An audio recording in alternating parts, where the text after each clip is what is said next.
Gaza के अंदर रहने वाले लाखों लोग इस वक्त ये समझ ही नहीं पा रहे हैं कि आखिर वो करें तो क्या करें।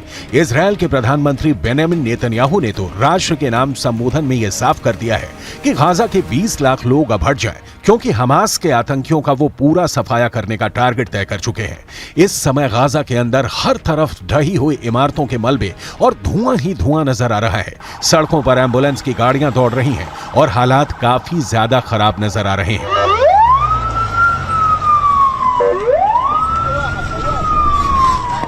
जहां भी हमले हो रहे हैं वहां पर फिलिस्तीनी लोगों की भीड़ जुटकर पूरा मंजर देखकर कांप रही है।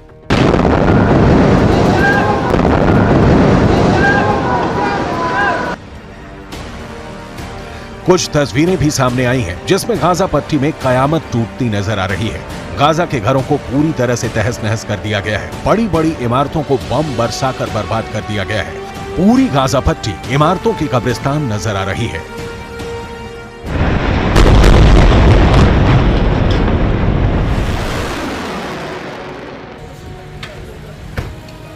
गाजा के अंदर कोहराम मचा हुआ है। लाशों पर लाशें गिर रही हैं। लोग रोते हुए नजर आ रहे हैं। लाशों को सफेद कफन में ले जाया जा रहा है। हमास ने युद्ध तो छेड़ दिया, लेकिन अब आखिर इन लाशों की जिम्मेदारी कौन लेगा? इजराइल की सेना के प्रवक्ता ने तो पहले ही साफ कर दिया है कि यह हमला फिलिस्तीन ने शुरू किया है। इसलिए अब गाजा के अंदर गिरने वाली हर लाश की जिम्मेदारी भी हमास को ही उठानी पड़ेगी।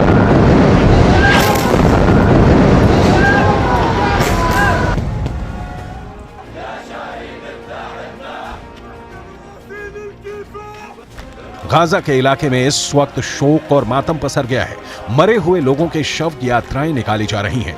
इन शव यात्राओं में भी लोग इजराइल से बदला लेने की कस्में खा रहे हैं। सैकड़ों की संख्या में लोगों की मौत होने के बाद भी जंग का जुनून उतरा नहीं है। जो लोग लाशों को दफनाने आए थे वो तालियां बजाकर नारे लगा रहे हैं और इजराइल की बर्बादी की कामना कर रहे थे।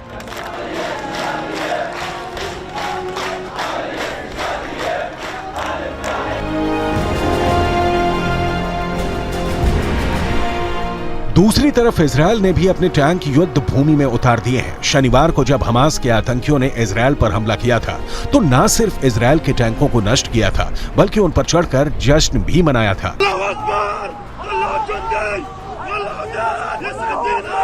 लेकिन अब युद्ध के मैदान में इजराइल ने अपने टैंकों को उतार दिया है और इजराइल के प्रधानमंत्री बेंजामिन नेतन्याहू के आदेश पर एक पूर्ण युद्ध का ऐलान कर दिया है।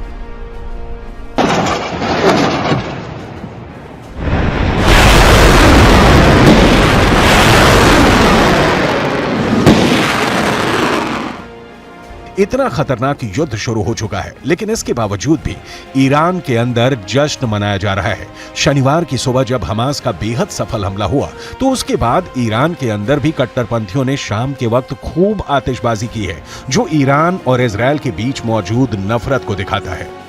इसके अलावा तुर्की के अंदर भी हजारों की संख्या में लोग फिलिस्तीन के समर्थन में सड़कों पर उतर आए हैं।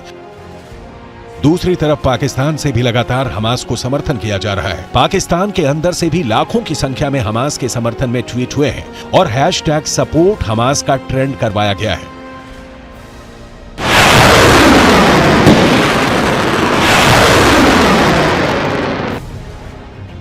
दावे ये किए जा रहे हैं कि अब इजराइल के अंदर 600 से ज्यादा लोग मारे जा चुके हैं। अब सवाल उठता है कि आखिर आयरन डोम इजराइल के लोगों की रक्षा क्यों नहीं कर पाया। इस पर आईडीएफ के प्रवक्ता की तरफ से एक बयान जारी किया गया है जिसमें आयरन डोम को धन्यवाद बोला गया है। साथ ही ये कहा गया है कि अगर आयरन डोम ना होता तो ये मौत का आंकड़ा और ज्यादा हो गया होता।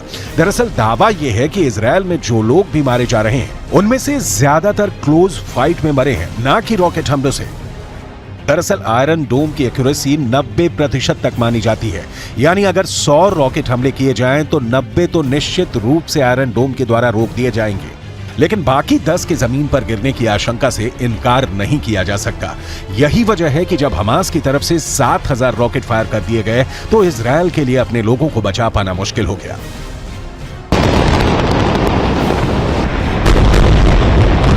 Thanks to the Iron Dome, we have not sustained tremendous casualties from the rockets that have been fired. The overwhelming majority of the casualties that we have sustained have been from close contact fighting, or rather executions and cold-blooded killings of Israeli civilians and soldiers by Hamas terror. कुल मिलाकर Israel और Hamas के बीच चल रही ये जंग अब कई हफ्तों तक चलने वाली है। ना ही इजरायल अब झुकने को तैयार है और ना ही हमास, और ऐसे में अब शांति समझौते की कोई उम्मीद दूर दूर तक नजर नहीं आती है।